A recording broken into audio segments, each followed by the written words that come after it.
بسم اللہ الرحمن الرحیم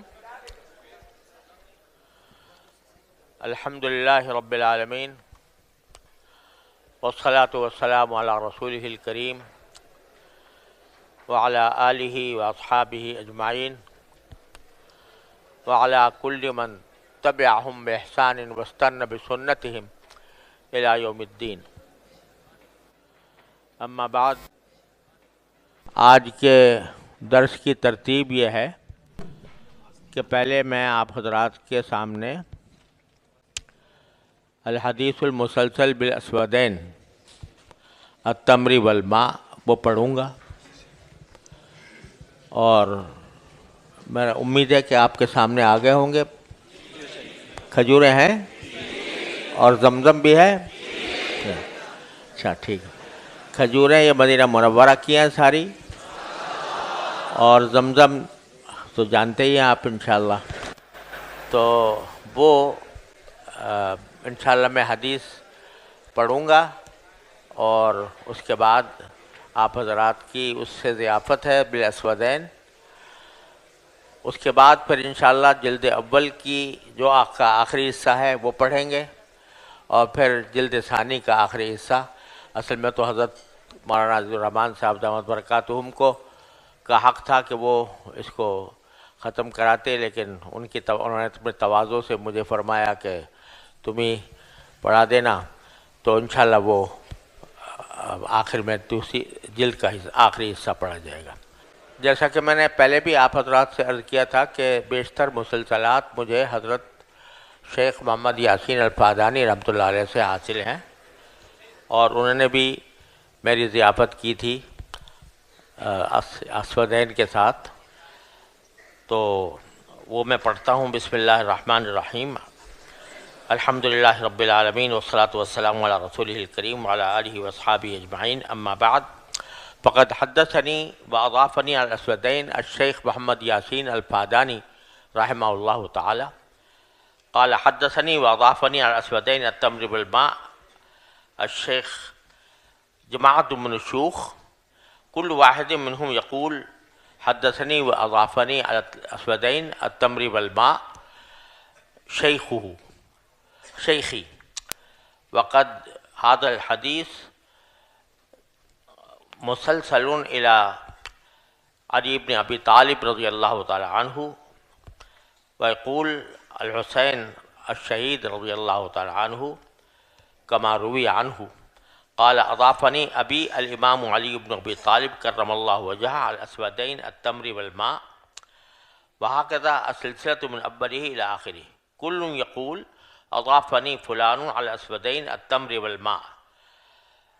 قال علي رضي الله تعالى عنه وكرم الله وجهه اضافني رسول الله صلى الله عليه وسلم على الاسودين التمر والماء، وقال من اضاف مؤمنا فكأنما اضاف آدم، ومن اضاف مؤمنين فكأنما اضاف آدم وحواء، ومن اضاف ثلاثة فكأنما اضاف جبريل وميكائيل وإسرافيل عليهم السلام، ومن اضاف أربعة فكأنما قرأ التوراة والإنجيل والزبور والفرقان، ومن اضاف خمسة فكأنما صلى الصلوات الخمس في جماعة من أول يوم خلق الله الخلق إلى يوم القيامة، ومن اضاف ستة فكأنما اعتق 60 رقبة من ولد اسماعيل، ومن اضاف 7 اغلقت عنه 7 ابواب جهنم، ومن اضاف 8 فتحت له 8 ابواب الجنة، ومن اضاف 9 كتب الله حسنات بعدد من عصاه من اول يوم خلق الله الخلق الى يوم القيامة، ومن اضاف 10 كتب الله له اجر من صلى وصام وحج واعتمر الى يوم القيامة. یہ حدیث ہے، لیکن جیسا میں پہلے بھی بار بار آپ سے عرض کیا ہے کہ مسلسلات جو حدیثیں ہیں وہ اکثر تسلسل کے ساتھ ضعیف ہیں، اور یہ تسلسل کے ساتھ بھی ضعیف ہے اور ویسے بھی ضعیف ہے. چنانچہ شمس المطیب فرماتے ہیں هو مما تفرد به القداع وصرح غير واحد انه متهم واللواحق البطء عليه ظاهرة، یہ بھی فرماتے ہیں ولا يستبيح ذکرہ الا مع بیانہ. لیکن اس کے باوجود چونکہ جو ضعیف یا کمزور راوی ہوتا ہے، یا چاہے متہم بالکذب کیوں نہ ہو، لیکن ان الکذوب قد یصدق، تو اس لیے ایک احتمال موجود ہوتا ہے اس کے صحیح ہونے کا بھی، اگرچہ اس پر کوئی حکم متفرع نہیں کیا جا سکتا، لیکن اس کی صحت کا ایک ہلکا سا احتمال موجود ہوتا ہے۔ اس لیے بزرگوں نے تسلسل والی احادیث کو باوجود ان کے ضعیف ہونے کے اس کے تسلسل کو بیان کرنے اور اس میں شامل ہونے کا اہتمام کیا ہے۔ اور ہمارے بزرگوں میں سے بھی حضرت شاہ ولی اللہ صاحب رحمۃ اللہ علیہ کی مسلسلات ہیں، پھر حضرت مولانا خلیل احمد صاحب سہارنپوری رحمۃ اللہ علیہ کی، حضرت شیخ الحدیث مولانا محمد زکریا رحمہ اللہ کی۔ تو یہ اس لیے کہ محض عاشق اور محبت والے کے لیے ایک ادنا احتمال بھی کافی ہے۔ محبت والے کے لیے دلائل قاطعہ ہونا ضروری نہیں ہوتے، اس کے لیے ایک ادنا احتمال بھی کافی ہے کہ شاید یہ بات فرمائی گئی ہو رسول کریم صلی اللہ علیہ وسلم کی طرف سے، اور شاید یہ واقعہ اس طرح ہوا ہو، لہذا اس کو تسلسل کے ساتھ برکت کے لیے پڑھنے میں کوئی مذائقہ نہیں۔ اب آپ تھوڑا تناول فرما لیں۔ اور حضرت عائشہ صدیقہ رضی اللہ تعالیٰ کی حدیث تو آپ نے پڑھی ہے کہ کئی مہینے گزر جاتے تھے اور ہمارے گھر میں آگ نہیں جلتی تھی۔ تو پوچھا کہ کیسے گزارا ہوتا تھا، تو فرمایا کہ الاسودان التمر والماء۔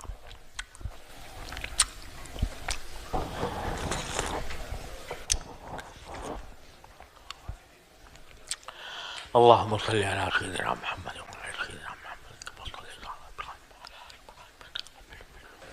کیوں بھائی، ہو گیا؟ اب پڑھیں تو پڑھیے بسم اللہ۔ نام محمد عمر، سیٹ نمبر 18۔ یہ محمد عمر، اور دوسرے تمہارے ساتھی کون ہیں؟ ایک عبد الرحمن جی ہیں؟ جی جی ان دونوں کو میں انعام دوں گا پڑھنے انشاءاللہ، کرا دوں گا ماشاءاللہ۔ دونوں بہت اچھے پڑھی انہوں نے عبارتیں ماشاءاللہ ہیں۔ تیسرا یہ ہے، چلو ٹھیک انشاءاللہ تعالی۔ بسم اللہ الرحمن الرحیم۔ باب اتيان اليهود النبي صلى الله عليه وسلم حين قدم المدينة. هادوا صاروا يهودا، وأما قوله هدنا تمنا هائد تائب. وبالسند المتصل منكم حفظكم الله تعالى ورعاكم وأطال بقاءكم بصحة وعافية وبارك في عمركم. إلى الإمام الحافظ الحجة أبي عيسى، إلى الإمام الحافظ الحجة أمير المؤمنين في الحديث أبي عبد الله محمد بن إسماعيل بن إبراهيم الجعفي البخاري رحمه الله تعالى قال: حدثنا مسلم بن إبراهيم قال حدثنا قرة عن محمد عن أبي هريرة رضي الله عنه عن النبي صلى الله عليه وسلم قال: لو آمن بي 10 من اليهود لآمن بي اليهود۔ یہ باب تو قائم فرمایا امام بخاری رحمۃ اللہ علیہ نے کہ جب مدینہ منورہ تشریف لائے آپ تو یہودی آپ کے پاس آئے تھے، لیکن اس کے بارے میں کوئی حدیث جو امام بخاری کی شرط کے مطابق ہو کہ کون آئے تھے وہ موجود نہیں تھی، لہذا استدلال کیا ہے نبی کریم سرور عالم صلی اللہ علیہ وسلم کے ارشاد سے۔ واقعہ تو یہ ہوا ہے جیسے کہ سیر کے اندر موجود ہے کہ جب رسول کریم سرور عالم صلی اللہ علیہ وسلم کی تشریف آوری ہوئی تو ان کا جو مدرسہ تھا بیت المدراس کہلاتا تھا، تو اس میں یہودیوں کا اجتماع ہوا تھا، اور اس کے اندر انہوں نے آپس میں مشورہ کیا تھا کہ ہمیں رسول کریم صلی اللہ علیہ وسلم کے ساتھ کیا موقف اختیار کرنا ہے اور کس طرح کے تعلقات رکھنے ہیں۔ اس میں اور لوگ تو کوئی براہ راست ان کا آنا ثابت نہیں ہے، لیکن جیسا کہ آپ کو پتہ ہے آگے بھی آ رہا ہے اور بار بار پڑھا ہے آپ نے، حضرت عبداللہ ابن السلام رضی اللہ تعالی عنہ تشریف لائے تھے اور وہ اسلام لائے تھے۔ اور ایک اور نام بھی آتا ہے ایک یہودیوں میں سے مشہور یہودی کا، جو ان کے بارے میں بھی یہ روایات میں آتا ہے کہ وہ بھی اسلام لائے تھے، اور متعدد یہودی اسلام لائے، لیکن رسول کریم صلی اللہ علیہ وسلم فرماتے ہیں کہ 10 یہودی اگر اسلام لے آتے تو سارے یہودی اسلام لے آتے۔ 10 یہودیوں سے مراد خاص مخصوص 10 افراد تھے جن کے نام شراح حدیث نے بیان بھی کیے ہیں، اور یہ تینوں قبیلوں سے تعلق رکھتے تھے، بنو قریظہ سے بھی، بنو نضیر سے بھی، بنو قینقاع سے بھی۔ وہ سردار تھے، تو چونکہ ہوتا یہ ہے کہ الناس والا دین ملوکہم، تو رسول کریم صلی اللہ علیہ وسلم نے فرمایا کہ یہ 10 آدمی اگر اسلام لے آتے تو سارے یہودی اسلام لے آتے۔ جی وبه قال حدثنا أحمد قال محمد بن عبيد الله الغداني قال حدثنا حماد بن أسامة قال أخبرنا أبو عميس عن قيس بن مسلم عن طارق بن شهاب عن أبي موسى رضي الله عنه قال دخل النبي صلى الله عليه وسلم المدينة وإذا ناس من اليهود يعزمون عاشوراء ويصومونه فقال النبي صلى الله عليه وسلم نحن أحق بصومه فأمر بصومه۔ اب یہاں جو حدیث کے الفاظ ہیں اس سے یہ پتہ چلتا ہے کہ جب رسول کریم صلی اللہ علیہ وسلم تشریف لائے تو اس وقت یہودی جو ہیں وہ عاشورہ کا روزہ رکھتے تھے۔ آپ کی تشریف آوری ہوئی ربیع الاول میں، ہجرت کی ہوئی ہے، ربیع الاول میں مدینہ منورہ تشریف آوری ہوئی، محرم اس سے پہلے گزر چکا تھا۔ تو بعض حضرات نے تو یہ وجہ بیان کی کہ اس یہ ہے کہ وہ اگلے سال جب عاشورہ آیا تو اس وقت آپ نے پایا کہ وہ عاشورہ کا روزہ رکھتے ہیں، اور لیکن زیادہ راجح بات یہ معلوم ہوتی ہے واللہ سبحانہ وعالم کہ یہودیوں کے ہاں جو اپنے کیلنڈر تھا ان کا وہ مبنی تھا سورج کے اوپر، چاند پر نہیں تھا، سورج کے اوپر مبنی تھا، اور سورج کی تاریخیں ان کی جو ہوتی تھیں اس کے حساب سے جو دن آتا تھا تو وہ اس میں وہ روزہ رکھا کرتے تھے۔ تو اس میں حافظ ابن حجر رحمۃ اللہ علیہ فرماتے ہیں کہ اس کی تائید بات دوسری روایات سے بھی ہوتی ہے کہ وہ عاشورہ جو اس سال تھا وہ ان کے شمسی حساب سے وہ عاشورہ بھی تھا اور شمسی حساب سے وہ دن بھی تھا جس میں کہ فرعون غرق ہوا اور موسیٰ علیہ السلام کو نجات ملی۔ لیکن بعد میں رسول کریم صلی اللہ علیہ وسلم نے عاشورہ کے روزے کو جو مشروع فرمایا، چاہے وہ شروع میں فرضیت کے ساتھ ہو یا بعد میں استحباب کے ساتھ ہو، وہ چاند سے اس کو متعلق فرمایا، اس شمسی حساب کے بجائے۔ واللہ سبحانہ وتعالی۔ جی وبه قال حدثني زياد بن أيوب قال حدثنا هشيم قال أخبرنا أبو بشر عن سعيد بن جبير عن ابن عباس رضي الله عنهما قال لما قدم النبي صلى الله عليه وسلم المدينة وجد اليهود يصومون عاشوراء فسئلوا عن ذلك فقالوا هذا هو اليوم الذي أظهر الله فيه موسى وبني إسرائيل على فرعون ونحن نصومه تعظيما له فقال رسول الله صلى الله عليه وسلم نحن أولى بموسى منكم ثم أمر بصومه. جی وبه قال حدثنا عبدان قال حدثنا عبد الله عن يونس عن الزهري قال أخبرني عبيد الله بن عبد الله بن عتبة عن عبد الله بن عباس رضي الله عنهما أن النبي صلى الله عليه وسلم كان يسدل شعره وكان المشركون يفرقون رؤوسهم وكان أهل الكتاب يسدلون رؤوسهم وكان النبي صلى الله عليه وسلم يحب موافقة أهل الكتاب فيما لم يؤمر فيه بشيء ثم فرق النبي صلى الله عليه وسلم رأسه. جی وبه قال حدثني زياد بن أيوب قال حدثنا هشيم قال أخبرنا أبو بشر عن سعيد بن جبير عن ابن عباس رضي الله عنهما قال هم أهل الكتاب جزؤوه أجزاء فآمنوا ببعضه وكفروا ببعضه. جعل القرآن عظیم کی آیت کی تفسیر میں عبداللہ بن عباس نے یہ فرمایا کہ انہوں نے کتاب کو کے مختلف ٹکڑے کر دیے تھے، کچھ پر ایمان رکھتے تھے کچھ پر نہیں۔ جی باب اسلام سلمان الفارسي رضي الله تعالى عنه. وبه قال حدثني الحسن بن عمر بن شقيق قال حدثنا معتمر قال أبيحا قال وحدثنا أبو عثمان عن سلمان الفارسي رضي الله تعالى عنه أنه تداوله 11 من رب إلى رب. یہ حضرت اسلام سلمان فارسی رضی اللہ عنہ کے اسلام کے لیے باب قائم کیا، اس لیے کہ حضرت سلمان فارسی رضی اللہ عنہ ٹھیک اسی دن جس دن رسول کریم صلی اللہ علیہ وسلم تشریف لائے اسی دن ان کے دل میں وہ کر مسلمان ہوئے تھے نبی کریم صلی اللہ علیہ وسلم کی خدمت میں. اور ان کا جو واقعہ ہے اتنا عجیب و غریب ہے کہ جیسے اس میں آ رہا ہے کہ ان کو 10 سے زیادہ آقاؤں کے پاس رہے وہ. یہ اصل میں جیسے آگے حدیث میں آ رہا ہے رام ہرمز جو ایران کا شہر تھا وہاں پیدا ہوئے تھے. اللہ تبارک و تعالیٰ نے دین حق کی طلب ان میں پیدا فرمائی اور پیدا فرما کے نتیجہ یہ ہوا کہ یہ اس کی تلاش میں کبھی نصرانیوں کے پاس رہے کبھی یہودیوں کے پاس رہے. امام ابو نعیم نے رحمۃ اللہ علیہ حلیۃ الاولیاء میں ان کا واقعہ 60 صفحوں میں بیان کیا ہے. 60 صفحات میں کس طرح یہ اپنے وطن سے نکلے اور کہاں کہاں پہنچے، کن کن آقاؤں کے پاس رہے، کتنے آقاؤں نے ان کے اوپر ظلم ڈھائے. آخر کار ایک کسی یہودی کے پاس یہ تھے تو اس نے یہ کہا کہ آپ اس جگہ جائیں، نبی آخر الزماں صلی اللہ علیہ وسلم پیدا ہونے والے ہیں اور ایک ایسا شہر ہے جو نخلستانوں سے بھرپور ہوگا، اس کی علامتیں بتائیں.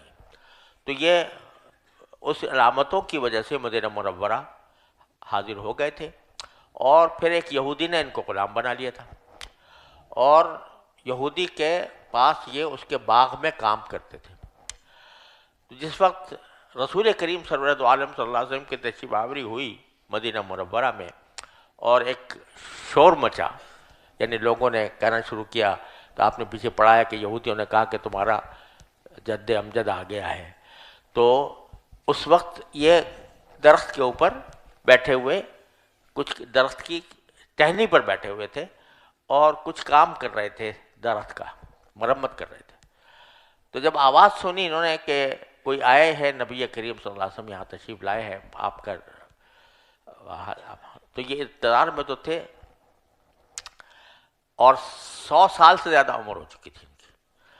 تو اس انتظار میں تھے. جو ہی انہوں نے سنا کہ مکہ مکرمہ سے ایک صاحب تشریف لائے ہیں جن کے بارے میں کہا جا رہا ہے کہ وہ نبی ہیں، تو یہ ان سے اترنے کی بھی انہوں نے زحمت نہیں کی، وہ ٹہنی سے کود گئے اور کود کر براہ راست رسول کریم صلی اللہ علیہ وسلم کی خدمت میں حاضر ہوئے. اور 3 علامتیں ان کو اس یہودی نے بتائی تھیں جن میں ایک خاتم نبوت بھی تھی.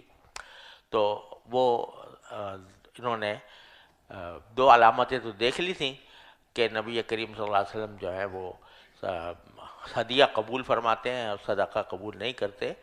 اور پھر تیسری علامت دیکھنا چاہتے تھے تو رسول کریم صلی اللہ علیہ وسلم نے خود اپنے پشت مبارک سے چادر ہٹا دی تاکہ آ کر یہ خاتم نبوت کو دیکھ سکیں. وہ دیکھ لی.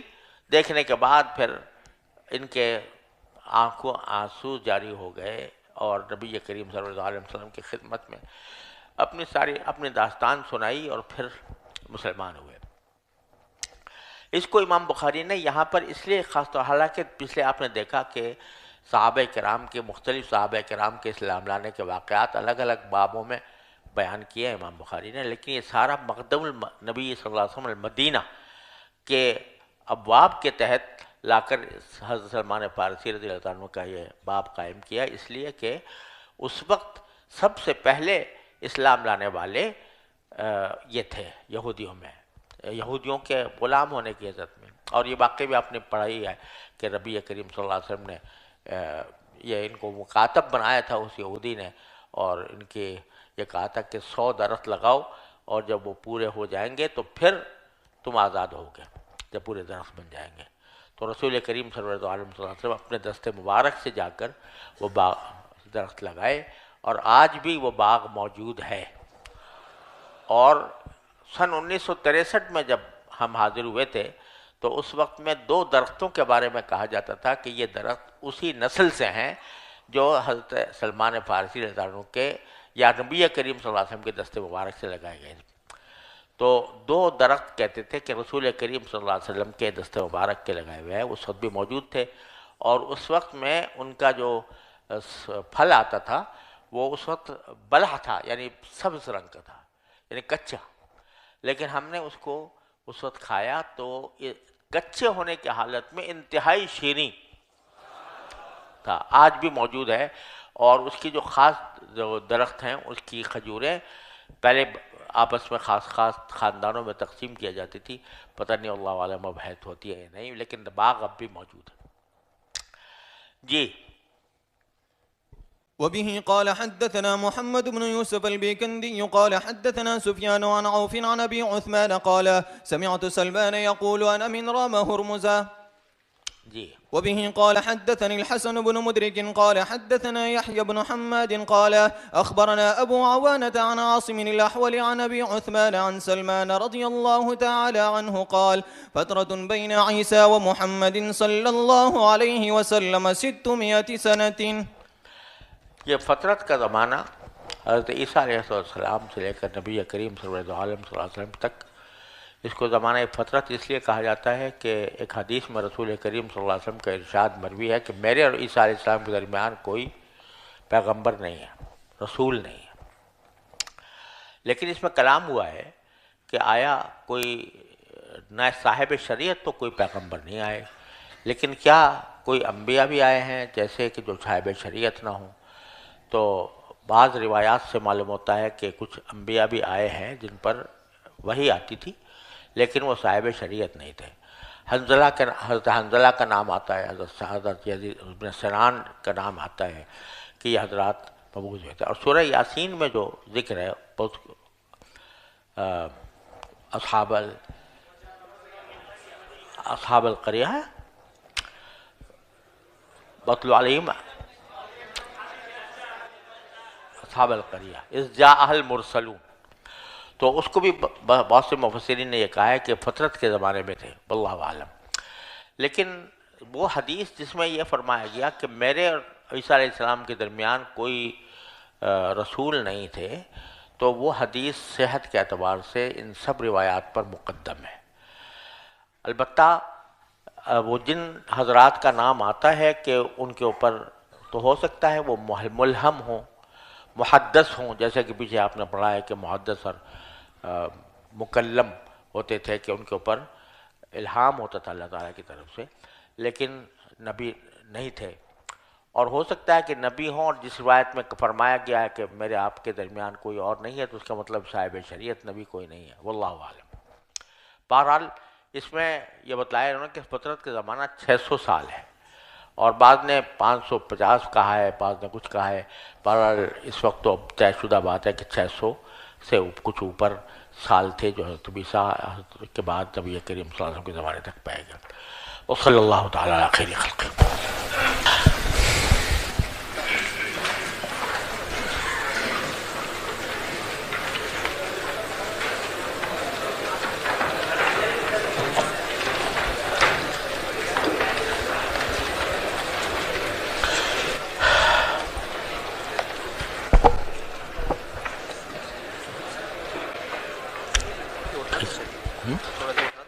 نہیں ٹھیک ہے.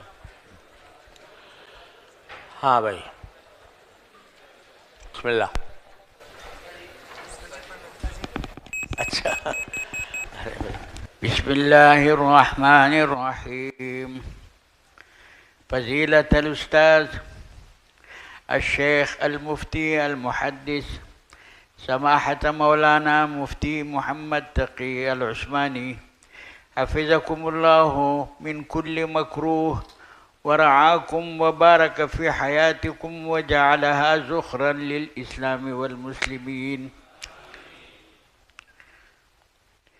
وبذلك السند المتصل من حضرتكم إلى عبر القرون إلى الإمام الحجة أمير المؤمنين في الحديث أبي عبد الله محمد بن إسماعيل بن إبراهيم البخاري رحمه الله تعالى قال: باب قول الله: ونضع الموازين القسط ليوم القيامة وأن أعمال بني آدم وقولهم يوزن.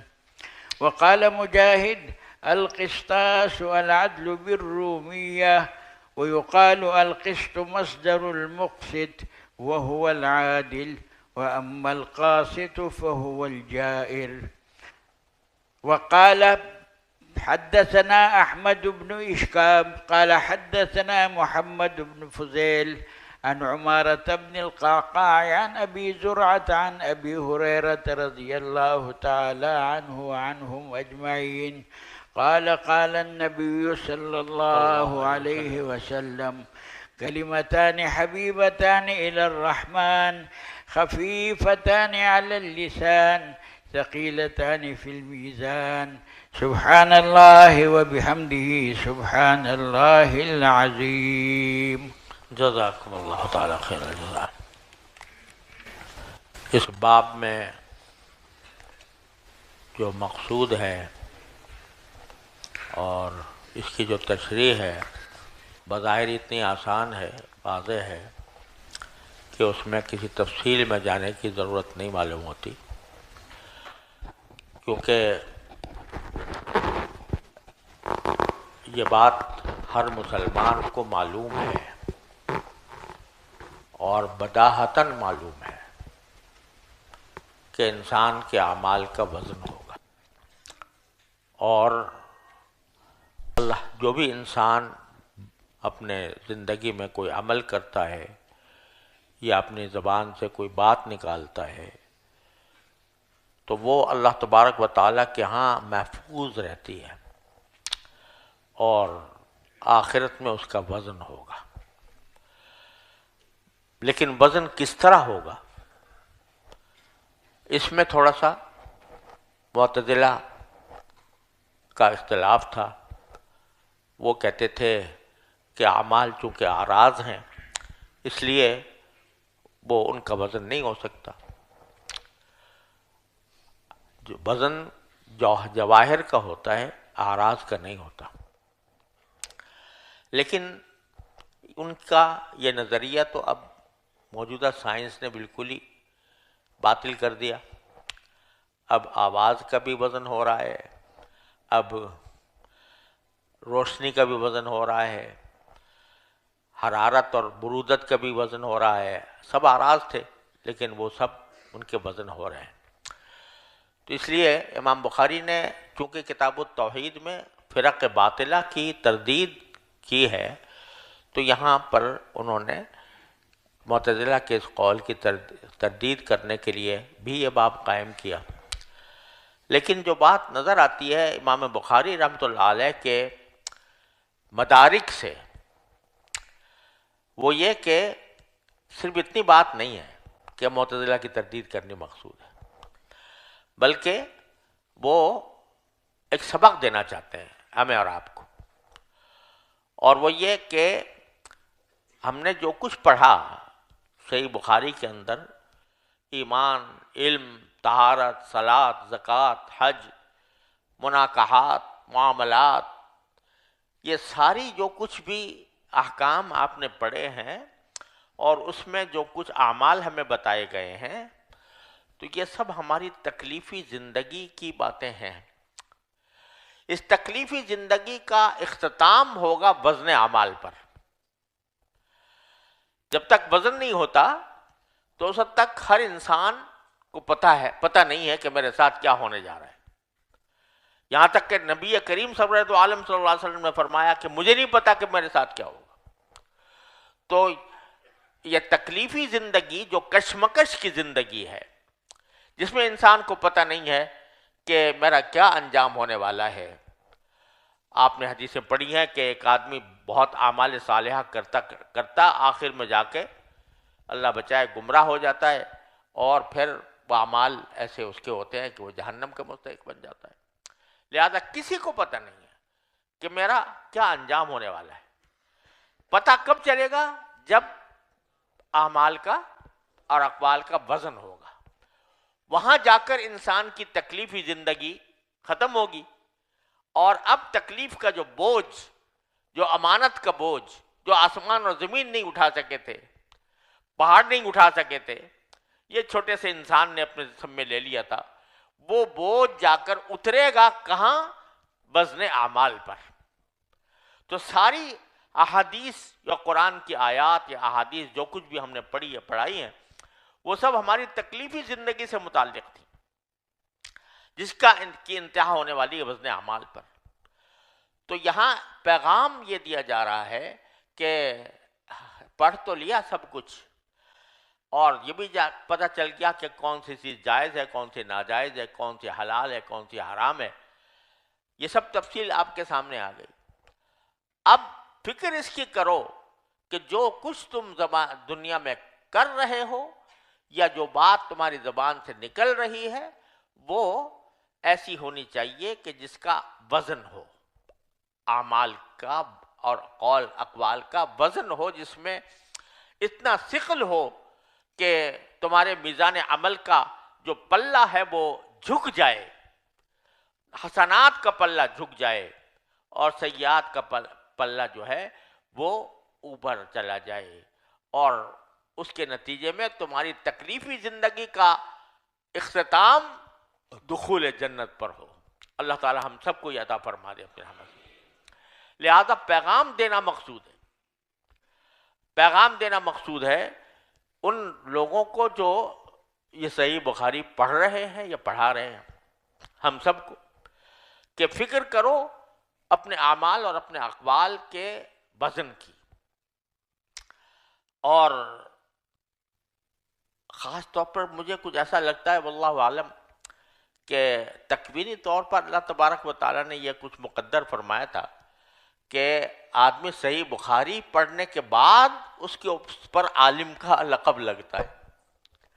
جب تک صحیح بخاری نہیں پڑھی تو اس کو کوئی عالم نہیں سمجھتا، اگر دور حدیث نہ نہیں پڑھا اس نے، دور حدیث میں سب سے اہم کتاب صحیح بخاری ہے، تو اب وہ عالم بن کر نکل رہا ہے، میدان عمل میں اتر رہا ہے، اور آگے جا کر اس کو کاروبار زندگی، کارزار زندگی میں داخل ہونا ہے، اور اس میں دو ہی چیزیں اس کی ہوں گی جو اس کا کام ہے بحیثیت ایک طالب علم کے، بحیثیت ایک دیندار شخص کے، کہ ایک اعمال ہوں گے اور ایک اقوال ہوں گے۔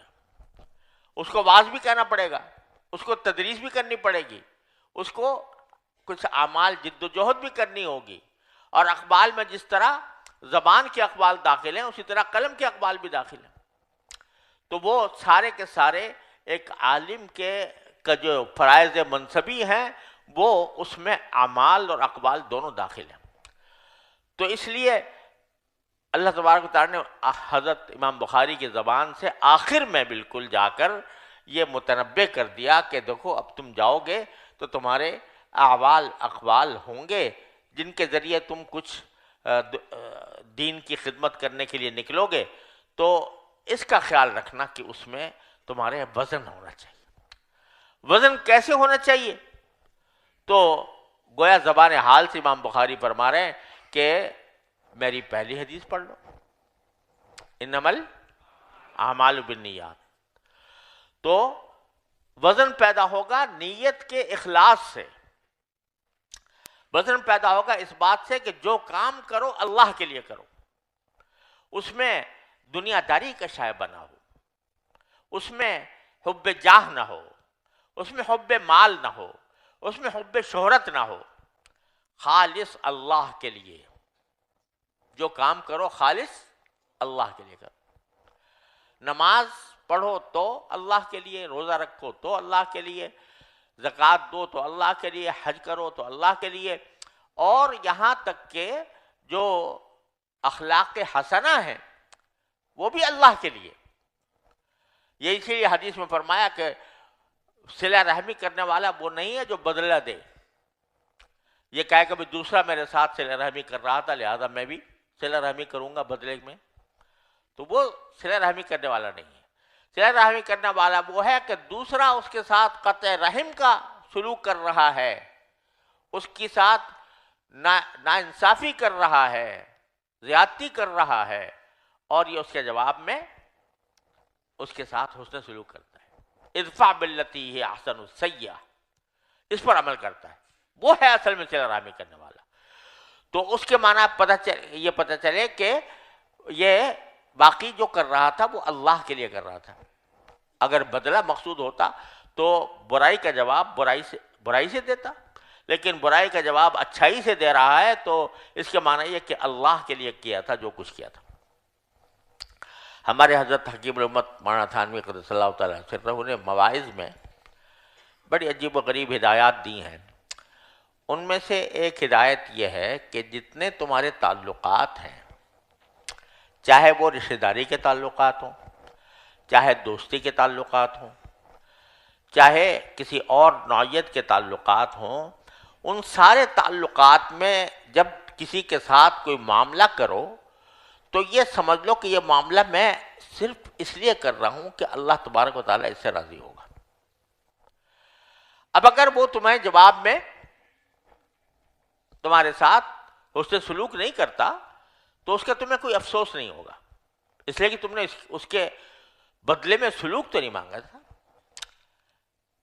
قرآن کریم کی بالکل ابتدائی آیات میں سورہ مدثر کے اندر لا تمنن تستکثر، کسی کے ساتھ تم احسان کا معاملہ اس وجہ سے نہ کرو کہ تمہیں اس سے زیادہ ملے گا جتنا تم نے اس کو احسان کیا، اس بدلے میں تمہیں اس کے زیادہ دے گا، بلکہ احسان کرو کس لیے؟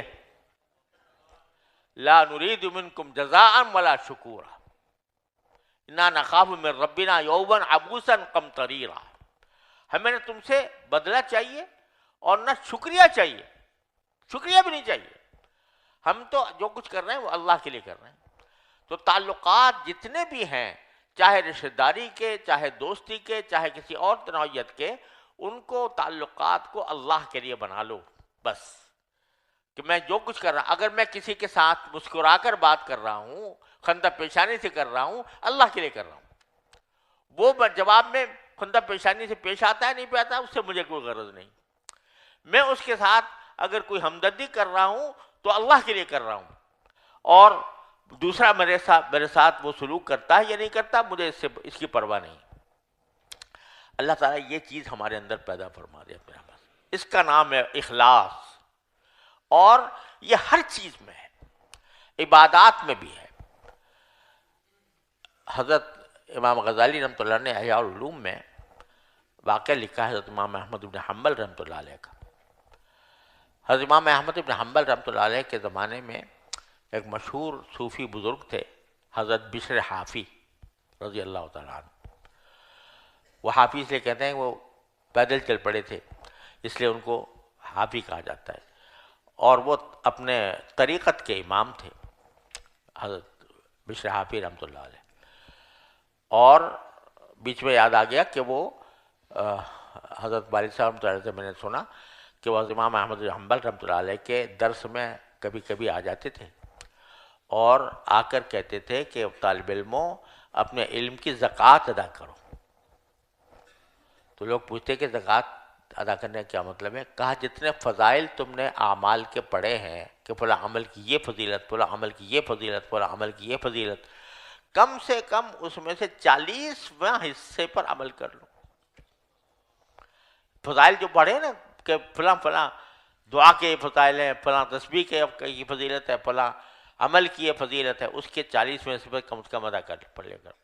خیر، تو حضرت بشر حافی رحمۃ اللہ علیہ کی شہرت تھی، ان کے بڑے بزرگ تھے، ان کا انتقال ہو گیا، وفات ہو گئی، خلقت ٹوٹ پڑی ان کے جنازے میں. تو حضرت امام احمد بن حنبل رحمۃ اللہ علیہ نہیں شریک ہوئے، نہیں گئے جنازے میں. تو کسی نے پوچھا کہ حضرت بشر حافی رحمۃ اللہ علیہ اتنے بڑے بزرگ تھے اور ساری دنیا ان کے جنازے میں حاضر ہوئی، آپ کیوں نہیں گئے؟ تو اس پر حضرت امام نے جواب دیا لم تحضرنی نیہ، مجھے صحیح نیت کا استحضار نہیں ہو پایا. یعنی دل میں یہ آیا کہ اگر میں نہ گیا تو لوگ کیا کہیں گے کہ اتنے بڑے بزرگ کی وفات ہوئی اور احمد بن حنبل اس میں حاضر نہیں ہوئے، لوگ مجھے طعنے دیں گے، لوگ مجھے برا سمجھیں گے اور لوگ مجھ پر عیب لگائیں گے. یہ خیال میرے دل میں آ گیا تھا، اور اب اگر میں جاتا تو یہ لوگوں کو خوش کرنے کے لیے جاتا، اللہ کو خوش کرنے کے لیے جاتا، لہذا نیت میری صادق نہیں تھی، اس لیے میں نہیں گیا. تو ہر عمل سے پہلے دیکھ لو کہ نیت آیا اللہ کو راضی کرنے کی ہے یا یہ کہ لوگوں سے تعریف حاصل کرنے کی ہے، لوگوں میں شہرت حاصل کرنے کی ہے، اس کو دیکھ. تو اس لیے امام بخاری رحمۃ اللہ علیہ ایک بہت ہی زبردست سبق سارے اسباق کے بعد، حشر میں نشر میں اللہ تبارک و تعالیٰ کی بارگاہ میں حاضر ہوں گے تو وہاں آپ سے بحثیں نہیں پوچھی جائیں گی جو آپ نے پڑھی ہے نا کہ اس میں اختلاف کیا ہے علماء کرام کا اور اس میں کس کی کیا دلیل ہے۔ حضرت شاہ صاحب رحمۃ اللہ علیہ فرمایا کرتے تھے، حضرت علامہ انور شاہ صاحب کشمیری رحمۃ اللہ علیہ، کہ جو اجتہادی اختلافات ہیں ائمہ اربعہ کے درمیان یا اور دوسرے ائمہ مجتہدین کے درمیان، اس میں کون حق پر تھا کون غلط تھا، اللہ تعالیٰ وہاں حشر میں بھی نہیں کھولیں گے اس کو۔ ورنہ ہوتا ہے بھائی ایک کی دلیل راجح ہے ایک کی مرجوح ہے، تو وہاں جا کے اللہ تعالیٰ فیصلہ کر دیتے کہ بھائی اس میں امام حنیفہ برحق تھے، اس میں امام شافعی برحق تھے، امام احمد بن حنبل برحق تھے۔ حضرت فرماتے ہیں کہ وہاں پر بھی اللہ تعالیٰ نہیں کھولیں گے، کیوں؟ تاکہ کسی کو شرمندگی نہ ہو۔ وہاں پر ہر ایک مجتہد تھا، ہر ایک کا اجتہاد جو ہے اس کے اوپر اس کو اجر مل رہا تھا، لہذا وہاں پر نہیں کھلے گا یہ بات کہ کس کا اجتہاد صحیح تھا کس کا غلط تھا۔ اللہ تبارک و تعالیٰ سب کو پہنچا دیں گے وہاں۔ تو خلاصہ یہ کہ اجتہادی امور جو ہیں ان کا فیصلہ وہاں پر بھی نہیں ہونا، اس لیے وہ بحثیں نہ پوچھی جائیں گے تم سے کہ بھئی تم یہ بتاؤ کہ جو استقبال و استدبار قبلہ میں کیا کتنے مذاہب تھے اور کس کی کیا دلیل تھی اور کون سا راجح تھا اور کون سا مرجوح تھا، یہ نہ قبر میں پوچھا جائے گا نہ حشر میں نہ نشر میں انشاءاللہ۔ لیکن یہ ضرور پوچھا جائے گا کہ تم نے پڑھا تھا تو کس نیت سے پڑھا تھا، اور پڑھایا تو کس نیت سے پڑھایا، تم نے اگر دعوت کا کام کیا تو کس نیت سے کیا، یہ ضرور ہوگا۔ اور حدیث آپ پڑھ ہی چکے ہیں کہ سب سے پہلے جس شخص کو جہنم میں ڈالا جائے گا، اللہ بچائے، تو وہ ایک عالم ہی ہوگا، اللہ بچائے، اور اس سے کہا جائے گا کہ تو نے کیا لے کے آیا، تو وہ جواب میں کہے گا کہ جی اتنا میں نے علم کے فلاں فلاں کام کیے، تو آپ نے فرمایا کہ یہ تو تم نے شہرت کے لیے کیے تھے، فقد قیل، تو جو تم نے جو بات سوچی تھی وہ کہ تمہیں بڑے لوگ تعریف کریں تو کہہ دی گئی باتیں، اب کیا لینے آئے ہو۔ لہذا امام بخاری رحمۃ اللہ علیہ، اللہ تعالیٰ ان کے درجات بلند فرمائے، وہ ہمیں اس طرف متوجہ کرنا، ان اعمال بنی آدم قولہم یوزن، اور خاص طور پر قول، یہ قول جو ہے کیونکہ آگے دین کی جو خدمت ہوگی یا دین کے طرف دعوت ہوگی، اس میں سب سے زیادہ جو چیز استعمال ہوگی وہ قول ہوگا، چاہے وہ زبانی ہو چاہے تحریری ہو، تو اس کو ذرا سوچ سمجھ کے استعمال کرنا ہے۔ اختلاف بھی اگر کسی سے ہے تو اختلاف کی کچھ حدود ہیں، ان حدود کا پاس رکھنا ہے، اور کسی کی دل آزاری نہیں کرنی، کسی کا دل نہیں دکھانا، کسی کو غلط الفاظ سے یاد نہیں کرنا، لا تنابذوا بالالقاب بئس الاسم الفسوق بعد الایمان، یہ سورہ حجرات کی جو تعلیمات ہیں وہ ہمارے لیے بہت بڑی مشعل راہ ہے، اس کو رکھنا ہے۔ یہ نہیں ہے کہ اگر کسی سے مسلک کا اختلاف ہو گیا تو اب اس کے ساتھ خون حلال ہو گئے، وہ اس کو جو چاہو کہہ دو، جو چاہو نام رکھ دو اس کا، یہ سب باتیں اس کا ہمیں خیال رکھنا ہے۔ حضرت عبداللہ بن عمر رضی اللہ تعالیٰ عنہ کی مجلس میں کسی نے حجاج بن یوسف کی کوئی برائی کی تو حضرت عبداللہ بن عمر نے فرمایا کہ یہ مت سمجھنا کہ حجاج بن یوسف اگر ظالم ہے تو اور اس کو ظلم کا اس کو سزا ملے گی، تو یہ نہ سمجھنا کہ اس کی غیبت حلال ہو گئی، غیبت حلال نہیں ہوئی اس کی بھی، لہذا تول توڑ کے سب الفاظ استعمال کرنے ہیں، اور یہ تول کر الفاظ استعمال کرنا یہ صرف بزرگوں کے صحبت سے آتا ہے، یہ کتابیں پڑھنے سے نہیں آتا، بزرگوں کی صحبت سے پتہ لگتا ہے کہ کس جگہ آدمی کو تشدد کرنا چاہیے، کس جگہ ڈھیل دے دینی چاہیے، کس جگہ سخت الفاظ استعمال کرنے چاہیے، کس جگہ نرم الفاظ استعمال کرنے چاہیے، یہ سب جو ہے یہ بزرگوں کی صحبت سے حاصل ہوتا ہے۔ حضرت حکیم محمد مولانا شاہ ولی تھانوی رحمۃ اللہ علیہ کے سامنے کسی نے مولانا احمد رضا خان بریلوی کا نام بغیر مولانا کے لے لیا، کچھ برے طریقے سے. حضرت نے اس کو تنبیہ کی کہ تم نے کیسے نام لے لیا ان کا. ان کو پورا نام لو، اس کے القاب کے ساتھ لو. مولانا احمد رضا خان بریلوی کا ہو، ٹھیک ہے، انہوں نے ہمیں اس سے اختلاف ہے، انہوں نے ہمارے خلاف فتوے بھی دیے ہیں، لیکن حضرت فرماتے ہیں میں تو یہ تعبیر کرتا ہوں کہ اللہ تعالیٰ نے ان کو نبی کریم صلی اللہ علیہ وسلم کی محبت میں کوئی غلبہ حال ہو گیا تھا، اس کی وجہ سے انہوں نے ہمارے خلاف ہی فتوے دیے، ورنہ وہ ان کی ہمیں ان کے مسائل سے اختلاف کرنا ہے، لیکن ان کی شخصیت سے نہیں کرنا. تو یہ قولہم یوزن کو بھائی یہ مد نظر رکھنا ہے اپنے ہر قول و فعل میں. اور اس کی امام بخاری رحمۃ اللہ علیہ نے اس کے بعد اپنی عادت کے مطابق چونکہ نضع الموازین القسط لیوم القیامہ کا لفظ آیا تھا کہ ہم ایسی ترازویں قائم کریں گے جو سراپا انصاف ہوں گی. قسط جو ہے مصدر ہے، اور مصدر بعض اوقات فاعل کے معنی میں مبالغے کے لیے استعمال ہوتا ہے، جیسے زید عدل وغیرہ آپ نے پڑھا ہے. تو الموازین کی صفت ہے القسط کہ وہ سراپا انصاف ہوں گی. تو اس کی مناسبت سے امام بخاری نے امام مجاہد کا قول نقل کر دیا کہ القسطاس یا القسطاس دونوں پڑھ سکتے ہیں. العدل وہ رومی زبان میں عدل کو کہتے ہیں. اور اس پہ کلام ہوا ہے کہ آئے قرآن کریم میں غیر عربی الفاظ آئے ہیں نہیں ہے. علامہ جلال الدین سیوطی رحمۃ اللہ علیہ کا مستقل رسالہ ہے الحاوی للفتاوی میں ایک رسالہ ہے جس میں انہوں نے یہ تحقیق کی ہے کہ کئی الفاظ قرآن کریم میں بھی غیر عربی الفاظ آئے ہیں. ان میں سے یہ بھی ہے. ویقال المقسط مصدر المقسط، قسط جو ہے یہ مقسط کا مصدر ہے، اس لیے کہ یہ ازداد میں سے ہے. اقسط یقسط اقساطا، اس کے معنی تو ہوتے ہیں انصاف کرنا، اور مجرد میں چلا جاتا ہے قسط یقسط تو اس کے معنی ہوتے ہیں ظلم کرنا. وما القاسطون فکانوا لجہنم حطبا، لہذا انہوں نے یہ فرما دیا اما القاسط فهو الجائر.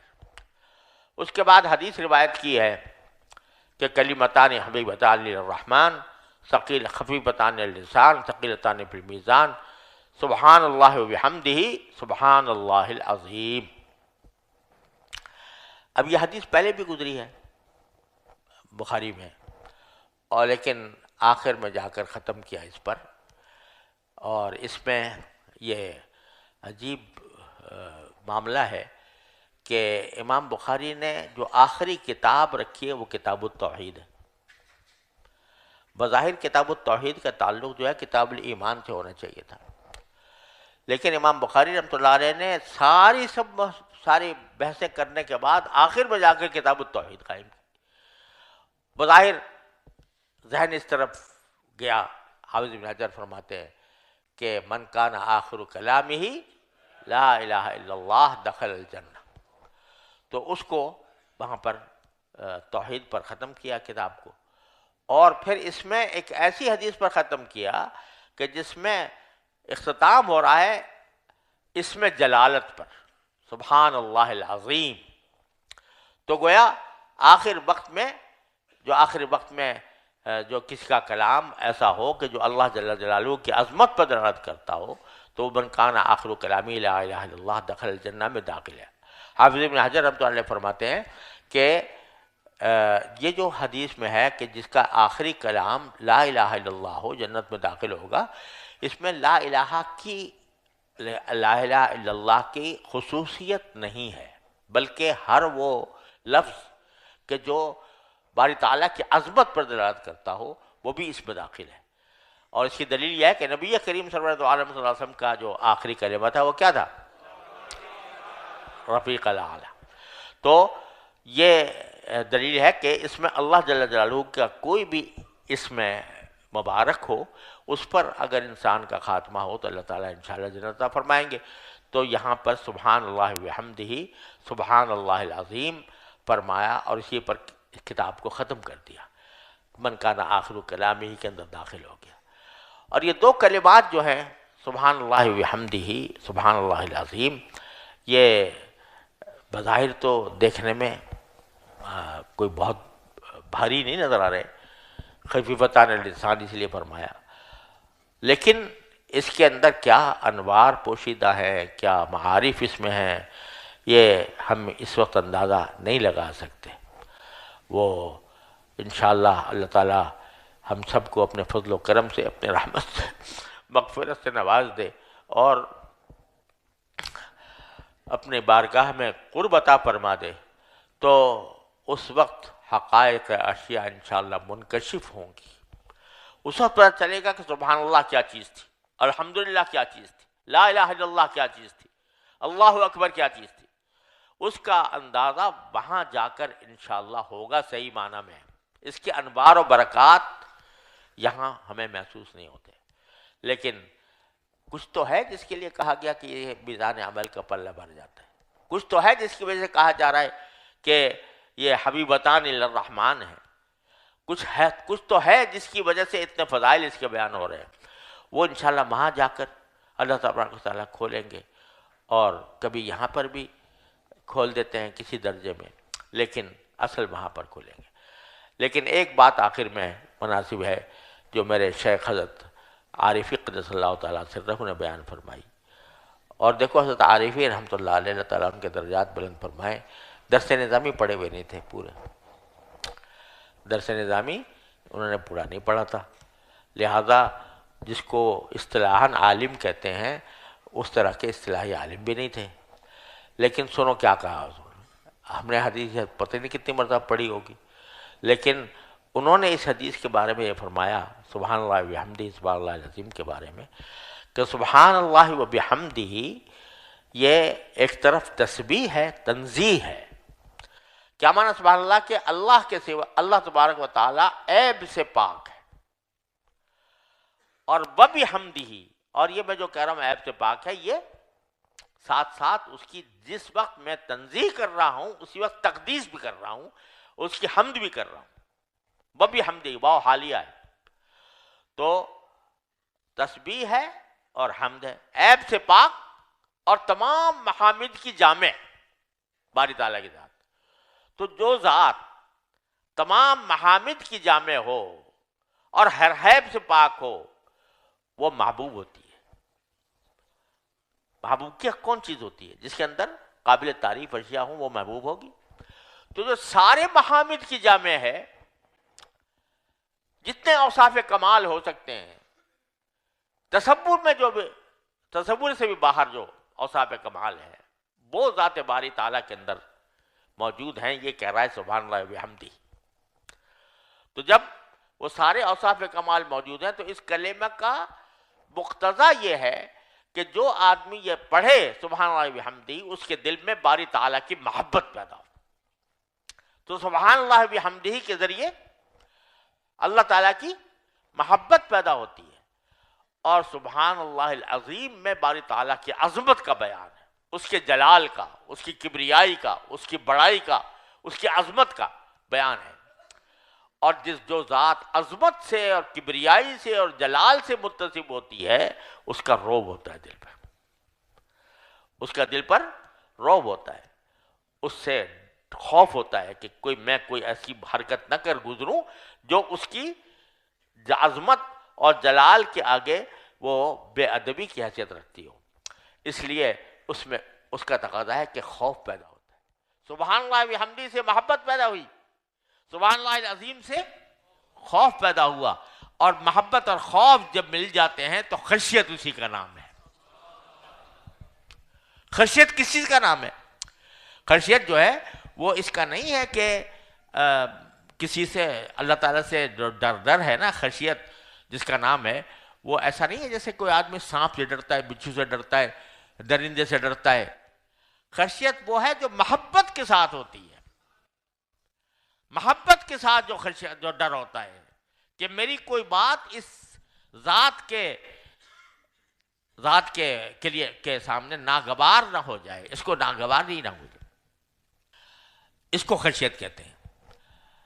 مجھے یاد ہے حضرت والد ماجد قدس اللہ تعالیٰ سر اللہ تعالیٰ ان کے درجات بلند فرمائے، ساری زندگی میری پٹائی نہیں کی کبھی، ایک مرتبہ ایک تھپڑ مارا تھا، ایسی وہ مجھے فارسی پڑھا رہے تھے، میں بالکل چھوٹا بچہ تھا، فارسی پڑھا رہے تھے، گلزار دبستان، اس میں ایک لفظ آتا ہے بوزینہ، بندر کے لیے، تو وہ مجھ سے نہیں نکل رہا تھا لفظ، وہ بار بار بتاتا بوزینہ ہے بوزینہ ہے بوزینہ ہے، تو میں اس کو بوزنا پڑ رہا تھا یا پتہ نہیں کیا گڑبڑ شڑبڑ پڑ رہا تھا. تو جب بار بار بتایا پھر بھی مجھ سے میری اصلاح نہیں ہوئی، تو اس وقت ایک تماچا مارا تھا. ساری زندگی میں ایک بار، کبھی نہیں مارا. لیکن جب کمرے میں بیٹھے ہوتے تھے اور اپنا کام کر رہے ہوتے تھے، دیکھے بھی نہیں رہے، ان کے کمرے سے کے سامنے سے گزرتے ہوئے قدم ٹھٹک جاتے تھے. کاہے سے ٹھٹک جاتے تھے؟ نہ مار سے، نہ پیٹ سے، نہ کسی سزا سے، نہ کسی اس بات سے کہ مجھے کوئی مار دیں گے، پٹائی کر دیں گے. وہ کیا تھی؟ وہ محبت کی وجہ سے جو ایک رعب تھا دل پر، وہ تھی خشیت. تو اللہ جل جلالہ کی خشیت جو ہوتی ہے وہ کس طرح ہوتی ہے؟ محبت کی وجہ سے جو رعب ہوتا ہے اس کا نام ہے خشیت. تو وہ سبحان اللہ بحمدہ سے محبت پیدا ہو رہی ہے، سبحان اللہ عظیم سے خوف پیدا ہو رہا ہے، دونوں کا مجموعہ جا کے خشیت ہوتی ہے. وَإِنَّمَا يَخْشَى اللَّهَ مِنْ عِبَادِهِ الْعُلَمَاء. عالم بننے جا رہے ہو تو امام بخاری کہتے ہیں یہ سبحان اللہ بحمدہ سبحان اللہ عظیم پر تحفہ لیتے جاؤ، تو اس سے تمہیں محبت بھی ہوگی اور خوف بھی ہوگا، اور دونوں کا مجموعہ انشاءاللہ خشیت کی صورت میں نمودار ہوگا. اللہ تعالی ہم سب کو عطا فرمائے. تو بس یہ ہے بھائی سبق، جو سب سے بڑا سبق ہے، تمام سبقوں سے زیادہ اہم سبق. اللہ تبارک و تعالی ہمیں اس کو سمجھنے کی اور اس پر عمل کرنے کی اور اپنی زندگی کو اس پر استوار کرنے کی توفیق عطا فرمائے. وصلی اللہ تعالی علی خیر خلقہ سیدنا مولانا محمد.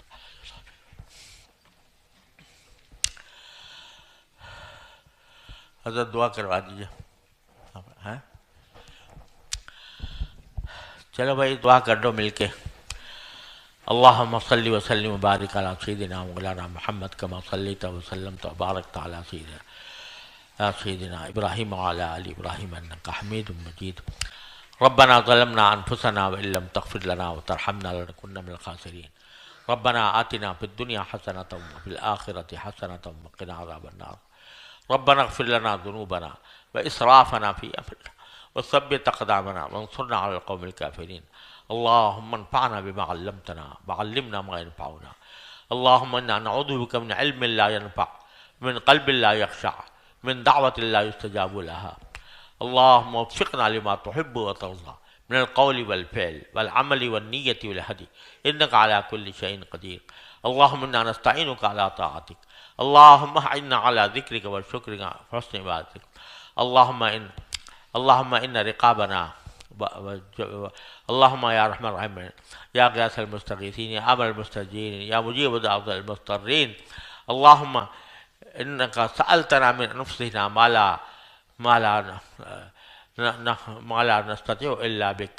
اللهم إنك سألتنا من أنفسنا ما لا نطيقه إلا بك. اللهم إنك سألتنا من أنفسنا ما لا نملك إلا بك فأعطنا منها ما يرضيك عنا. اللهم أعطنا منها ما يرضيك عنا.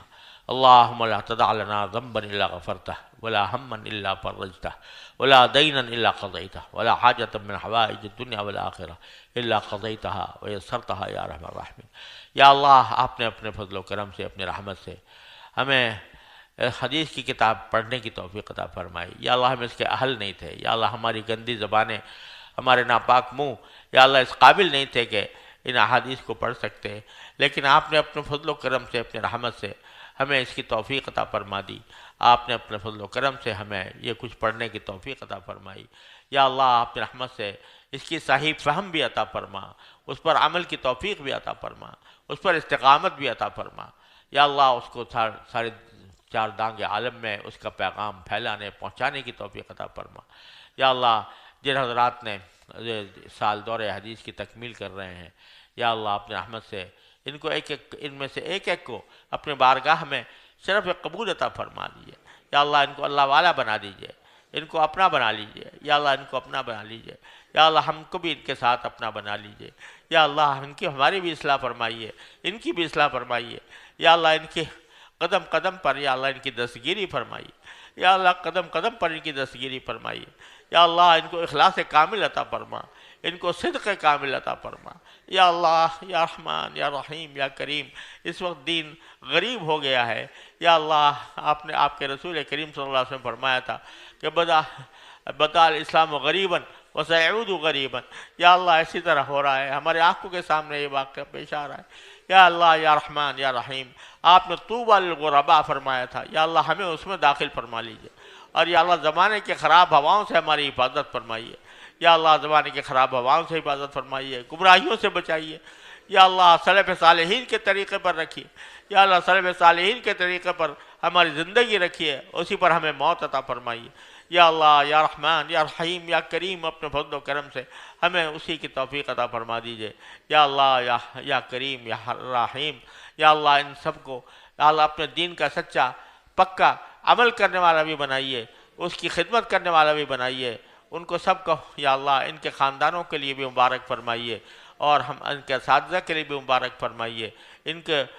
جاننے والوں کے لیے احباب کے لیے بھی مبارک فرمائیے، یا اللہ اپنے رحمت سے قدم قدم پر ان کی دستگیری فرمائیے، یا اللہ قدم قدم پر ان کی دستگیری فرمائیے، یا اللہ ہم سے اس موقع پر بہت سے لوگوں نے دعائیں کی درخواست کی ہے، اللہ اپنے رحمت سے ان سب کے دلی مرادوں کو، اپنے دلی مرادوں کو، جائز دلی مرادوں کو اپنے عافیت کے ساتھ پورا فرما دیجئے، ہر طرح کے فتنوں سے ہماری حفاظت فرمائیے، یا اللہ مدارس دینیہ کی حفاظت فرمائیے، یا اللہ یا رحمان یا رحیم یا کریم، اپنے فضل و کرم سے ہمارے ملک کے بھی حالات کو درست فرما دیجئے، یا اللہ ہمارے عوام زعماء حکام سب کو ہدایت عطا فرما، یا اللہ ہمیں صاف ستھری زندگی عطا فرما، یا اللہ ہمیں ہر طرح کے فتنوں سے، ظاہری اور باطنی فتنوں سے ہماری حفاظت فرما۔ اللہم انا نعوذ بک من الفتن ما ظہر منہا وما بطن، اللہم وفقنا لما تحب وترضى۔ یا اللہ دارالعلوم کے تمام اساتذہ، تمام طلبہ، تمام منتظمین، تمام معاونین، تمام اہل خیر، یا اللہ ان سب کو دین و دنیا کی صلاح و فلاح عطا فرما، یا اللہ سب کو اپنی رضائے کامل کی زندگی عطا فرما، یا اللہ اپنے رضائے کامل کی زندگی عطا فرما، یا اللہ اپنے رضائے کامل کی زندگی عطا فرما، یا اللہ جن جن لوگوں نے ہم سے دعا کی فرمائش کی ہے ان سب کی دلی مرادوں کو پورا فرما، یا اللہ یا رحمان یا رحیم، ہم آپ سے یا اللہ جو کچھ مانگنا چاہتے تھے نہیں مانگ سکے، یا اللہ وہ بھی قبول فرما لیجئے، یا اللہ وہ بھی قبول فرما لیجئے، جو مانگنا چاہیے تھا دل میں نہیں آیا، یا اللہ وہ بھی قبول فرما لیجئے۔ اللہم انا نسألک الخیر کلہ ونعوذ بک من الشر کلہ، اللہم انا نسألک الخیر کلہ ونعوذ بک من الشر کلہ۔ ربنا آتنا فی الدنیا حسنۃ وفی الآخرۃ حسنۃ وقنا عذاب النار۔ اللہم صلی وسلم وبارک علی سیدنا محمد وعلی آل سیدنا مولانا محمد کما صلیت وسلمت وبارکت علی ابراہیم وعلی آل ابراہیم انک حمید مجید، وآخر دعوانا الحمدللہ رب العالمین۔ ایک گزارش یہ بھی کرنا چاہتا ہوں کہ کسی کو مجھ سے کوئی تکلیف پہنچی ہو، کوئی دل آزاری ہوئی ہو، کسی کو کوئی مجھ سے رنج پہنچا ہو، تو میں صدق دل کے ساتھ آپ سے اس کی معافی کا خواستگار ہوں، اور میں اگر طلبہ میں سے کسی سے مجھے کوئی رنجش ہوئی تو میں اس کو دل سے معاف کرتا ہوں، اور ساتھ میں آپ سے گزارش کرتا ہوں کہ اور تو میرا کوئی حق ہے نہیں، صحیح معنی میں تو میں حق ادا کر نہیں پایا آپ کو پڑھانے کا، لیکن صرف اتنی درخواست ضرور ہے کہ اپنی دعاؤں میں یاد رکھیں حیاً و میتاً، اللہ تبارک و تعالیٰ آپ کو میرے لیے ذخیرہ آخرت بنا دے۔ وصلی اللہ علیہ وسلم۔